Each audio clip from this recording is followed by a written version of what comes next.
Hello, if you're new to my channel, I'm Adele, a professional doll artist living in Vilnius, Lithuania. I've been a full-time doll artist for 9 years now, and today I want you to join me for a regular week running my Etsy shop.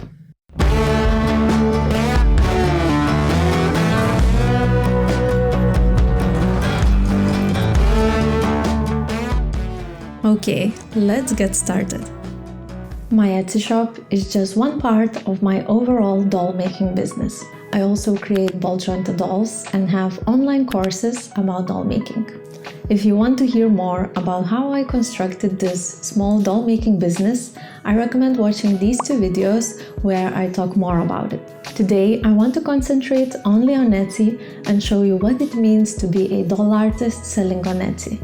So, let's start working. I have 2 open orders that I think I can tackle in one day. This week I also want to create a new lamp ornament and make PDF tutorial for it. I try to update my Etsy shop a few times a year by adding new dolls or tutorials. I would like to add new items every month, but unfortunately I don't have enough time to create new designs. Creating ball jointed dolls, filming monthly tutorials for Patreon, and fulfilling orders fills my days to the brim. My plush dolls usually take a few hours to make. I don't consider them one of a kind because I make molds for their faces and can repeat the same doll many times.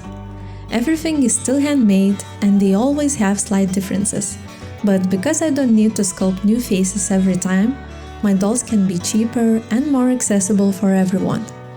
Figuring out how to make things quicker and cheaper was the main reason I saw growth in my business. I opened my Etsy shop in 2014, and for the first few years I only sold one-of-a-kind dolls. So my shop was very scarce and would constantly sit empty because it took me weeks to finish one doll. I quickly realized it's not very sustainable as a business. At the same time, I was introduced to the bread and butter concept, which means creating products that are easier and cheaper to produce, so you could increase the volume of sales. That's how I landed on plush dolls. I always loved creating whimsical creatures, and because I don't need to spend weeks on creating one plush doll, they serve me as a resting period between the bigger and more difficult projects. Over the years, I probably made around 2,000 plush dolls. I had around 1,400 orders on Etsy and sold my plushies at Christmas and art fairs. I love making these dolls because they are quick to create, which means I can test out even the most unusual ideas and not worry about wasting time. For example, I once made a radish doll, but after creating 2 of them, I decided not to repeat them anymore.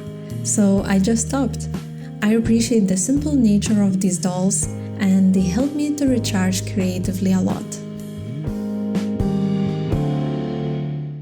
Now I'm making the second order, which is this creepy but cute bat doll.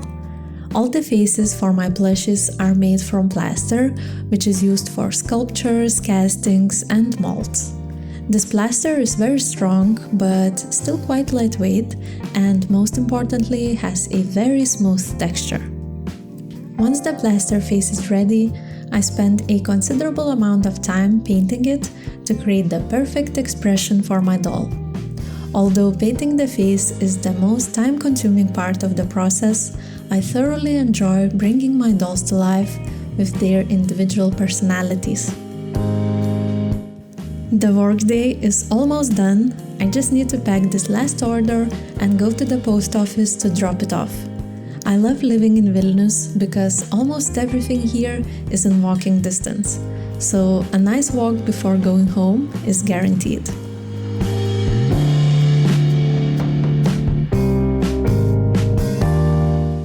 I just got delivered 25 kilos of plaster, so that was a workout. But today the plan is to start making the new lamp ornaments. I sculpted this small, simple face for the new lamp, and now I have to make silicone mold for it.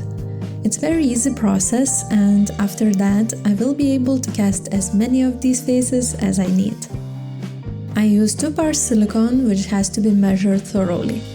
Even though I'm not a big fan of measuring things, for silicone it's crucial. If I mess this part up, the silicone might not harden at all, and it will all be a sticky mess.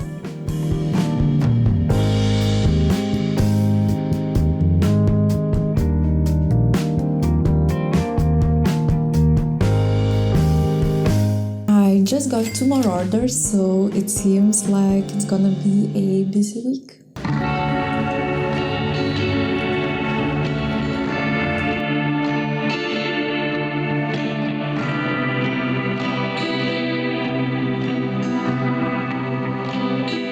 I'm starting on today's orders by casting some of the faces needed.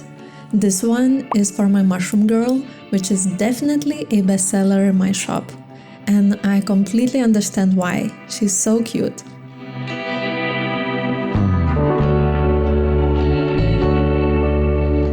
So, would I recommend Etsy? It depends. If you're someone who can drive enough traffic to your own website, do that. It's always better to own your own shop, domain, be independent, and do everything the way you like. It will be cheaper as well, because Etsy has quite a lot of fees nowadays.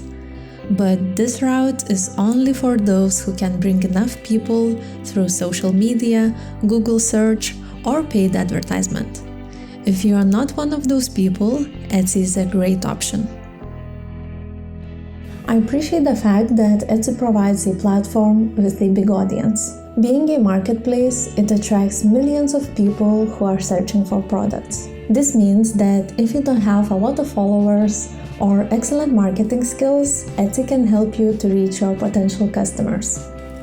Etsy definitely has its issues and sometimes really annoys me.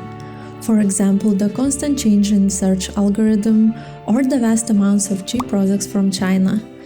Also, print-on-demand stuff that drowns handmade items. I think the golden age of Etsy is behind us, but I still see my future here.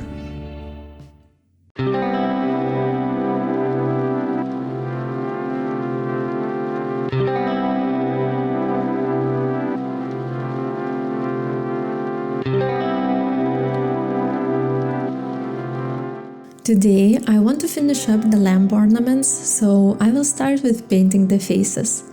Artify kindly sent me a dry brush set, so I really want to try it out. It's the first time I got something sent to me by a brand, so you can imagine my excitement. This set comes with a sponge to remove the excess moisture from the paints and with a tiny soap to clean the brushes.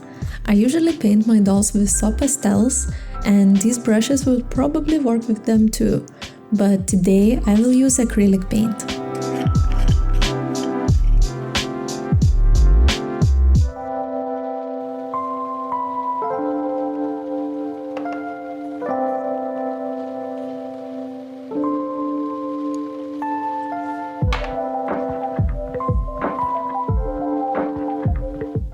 Dry brushing is a new technique for me, but I love how it looks on this doll.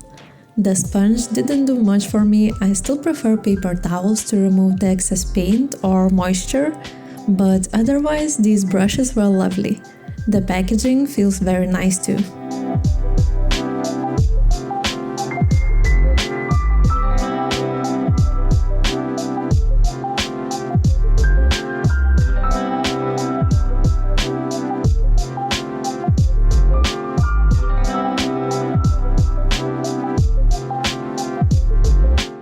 After painting a few of the faces, I sewn the tiny bodies for these cuties, and my weekly plan is almost complete.